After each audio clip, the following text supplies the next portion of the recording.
My name's Tamara Chambers. And I'm Cody Melcher. And this is Tamara Just Saw. And Cody also just saw 2 as well.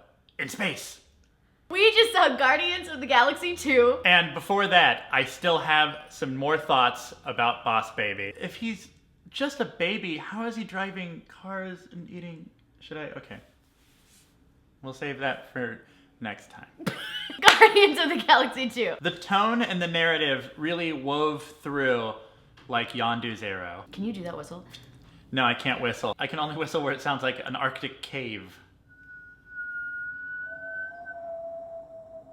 Quiet, simple, I liked it. The opposite of me. I was going into this very excited because Guardians of the Galaxy 1 is by far one of my favorite Marvel movies. It took me the first half of the movie to get really into it. I was into it, I was enjoying it, but the second half was just so killer and so what I wanted for the film that I wasn't disappointed by the first half, but I'm glad that the second half was the way it was. I was in it to win it from minute one. I was ready to go. I can see where you're coming from, and I can agree with it if I weren't already just like, the moment the movie started, I was like, let's do it. Lock and load, strap it in. I tightened my belt several notches, and I was going for it. It was such a blast, especially the opening sequence. It's just Groot running around, and it's so cute. Groot's just dancing in Groot the front. is the cutest character. Yeah. To the point where somebody like says that in the movie. Taserface is like, he's too adorable to kill. It's like... And they take him to the tailor to get him an outfit. No, and that opening scene really sets a good tone because not only does it set up like, okay, these are the stakes, like life or death, it sets up the relationship dynamic really quick between everybody to the point where it's like you could have almost not seen the first one and really kind of just still pretty jumped into it pretty quick. It was really, I'm impressed. It was well done. I loved it. I loved it. It's my new boyfriend. We're getting married in the spring. Oh. I had such a blast with it. I loved it so much. It just took a while for them to set up what the actual movie was leading up to. There was a lot of things happening, which, not to say too much, this wasn't like a Amazing Spider-Man 2 where they're like trying to fit everything in. It was really good, but the main chunk of the movie, the main chunk of the plot didn't really reveal itself until a good portion of the way in. Sure. It didn't like piss me off, but it was like noticeable. I don't know if we agree on this. I did not enjoy the gold people plot. I think that they were boring. I didn't love them. They could have easily not been in the film and it would have been just fine. And I know they needed that extra bit of conflict, and I know that they were setting things up, and you see what they were setting up in like one of the end roll credit scenes, but that should have been like, they were a part of the whole movie, so it's weird that it was just in the end roll credits for me, right? I agree that they were not necessarily fantastic in terms of like being a part of the plot, but I don't think that they were supposed to be. They were kind of a matchstick. My reaction is more that the High Priestess is aesthetics like crazy. So if every chair in the next 10 years doesn't have a hat attached to it, I'm gone. Like that you can just step out of and it just like stays on the chair.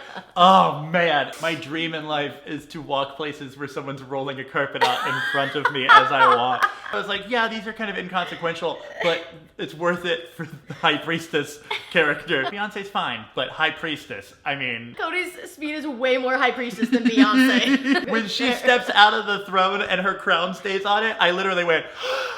I mean, they looked awesome. I think it's so cool, the makeup that they use in these films. Yeah. The High Priestess, Gamora, and Nebula. I think that is awesome. I really want to do... Right, yeah. I think what helps some of the slow parts that Tamara's talking about is because there's so many different things going on, there are so many different storylines happening, that you get to have this moment with Peter and his father, and you get like, it's a long drawn out kind of really like, you know, family moment. It's supposed to be like a heart touching moment. This is it's a character driven part. But in the middle of that, you get a great scene, you get a really great action scene with Yondu.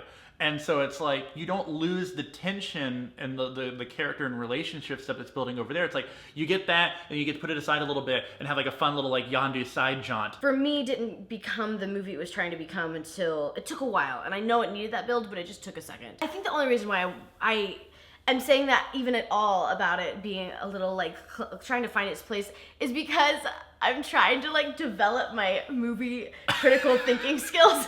These aren't reviews, they're just reactions. But I'm just like trying. I've never gone to a film before and like tried to pick out anything that was wrong with it. I just enjoy the shit out of all of them. And so now I'm trying to like actively find something that I think could have been improved upon. And it was hard in this one. This was a fun movie. The comedy, especially I think in the action, was so flipping fun. And there's like comedy throughout and it's all great, but in the high intensity moments where they still take a moment to have like a hilarious line. Yeah, it was so masterfully done in terms of the tone that you could have the action going and it would dip into a funny moment and come back right into the action, and then you could quickly turn it into like a really sad moment. I mean, there were some jokes that fell flat, and it's like, that's gonna happen. They're throwing a ton of jokes out. The script is so able to like jump in and out of comedy and action. Also, like these really emotional scenes that they totally earned. I cried in this film. Oh yeah, if you had come to me when I was younger and been like, at some point in your life, you're going to cry at the sight of different spaceships showing up at a place. You would have believed that. You're Cody. Actually, you're right, I would have. We do have to talk about the greatest moment in the entire movie, which is when Emma Watson gets hit in the face with a snowball. She really fell flat the first time, but this time, man. There's literally, I don't want to give too much away, there's literally a scene where this like dramatic moment is happening, and then one of the characters just gets smacked. Cody was laughing so loud that it made other people in the theater laugh. Like, it was a funny moment, but everyone was like, oh, he's enjoying it so much. Again, shows a perfect balance of screenwriting and like the tenterhooks that they had everything on, that they could really play with the delicacy of those moments. Because it was so funny, because it was a really earned, like, dramatic action moment where I was not expecting it just to take you whatsoever. Out of it. Jeff Bridges was in this, and Tamara loved that. I was just gonna say Jeff Bridges was my favorite. That was amazing. Kurt Russell was awesome in this. The casting between them was amazing. That was perfect. Crazy similar. There is one character that is discussed multiple times throughout the movie that does not show up at all or in the final credits scenes. And I was a little disappointed about that, just because like he's a pretty big deal, and it would have been nice to have some sort of tie-in again with him in some capacity. But I am super excited for the person that they teased. I'm trying not to do spoilers. They teased one specific character for the next one. I kind of had the opposite thing with Tamara, where I tend to, because I went to film school, I have a tendency to be too critical, especially of screenwriting. And so sometimes with the fun action adventure movies, I try to kind of turn off as much as I can. But I think it did a generally good job. That might be because I've lowered my expectations for superhero movies a lot, but I think The Guardians have been two of the best. Those and Blank Man. I don't know what that is. You don't want to. Okay. I mean, Blank Man's fine. I was saying this in the car. I think whereas the first one was this comedy, fun action adventure, this was this comedy, fun action adventure that also had awesome character development and really got me stoked for the third one in a way that I remember feeling this, and not for any other superhero franchise, but this way for the first two Spider-Man movies. The Spider-Man. Excuse me. Spider-Mans. Do you see Spider-Man anywhere? There's so many Spider-Man all over the place. I saw the first Spider-Man movie, and I just was blown away. It was like my first superhero film. And I felt the same way after the second, and then the third one really let me down. So How could you lose with the energy of Tobey Maguire? The things that I had a problem with weren't problems. They were just like observations, I guess. I mean, but solid observations. I will co-sign and back up those observations. Thank you. I give it a 9 Kurt Russells out of 10 Jeff Bridges. I give it 7 brain planets. I give it 102 Ghost in the Shells. Is that like golf where you want less Ghost in the Shells? Yes, you always want less Ghost in the Shells. It was so much better to see this and talk about it with somebody else, so thank you for being back. I'm always happy to be here. And we will see you, I'm going to do that without saying in front of it. We will see you next week. Thank you for watching. Fly safe. Be a boss, baby. Stop. Bye.